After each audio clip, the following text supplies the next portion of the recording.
আন্দোলন সংগ্রামে জাতীয়তাবাদী আদর্শের পতাকাকে যে অত্যন্ত সাহসের অসীম ত্যাগ স্বীকারের মাধ্যমে কারাবরণ রিমান্ডে নির্যাতনের মাধ্যমে যিনি নথি স্বীকার করেননি, অবিচল থেকে লড়াই সংগ্রাম করে এই আদর্শের পতাকাকে উড্ডীন করে রেখেছেন সেই নন্দিত জননেতা, আমাদের প্রাণপ্রিয় নেতা, জাতীয়তাবাদী দলের অহংকার গর্ব, দলের সিনিয়র যুগ্ম মহাসচিব অ্যাডভোকেট রুহুল কবির রিজভী আহমেদ।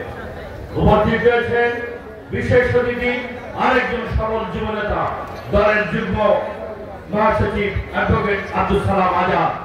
মঞ্চে উপস্থিত রয়েছেন জাতীয় নেতৃবৃন্দ। আমার সামনে উপস্থিত রয়েছে এই ঐতিহ্যবাহী গাজীপুর জেলার 5টি উপজেলা এবং 3টি পৌরসভা থেকে হাজার হাজার নেতা কর্মী বৃন্দ, আপনাদের সবাইকে আমি সালাম, শুভেচ্ছা এবং অভিনন্দন জানাচ্ছি। প্রিয় বন্ধুরা, আমার প্রধান অতিথি সভাপতি বক্তব্য রাখবেন। আমি সংক্ষেপে একটি কথা বলেই আমার বক্তব্য শেষ করব।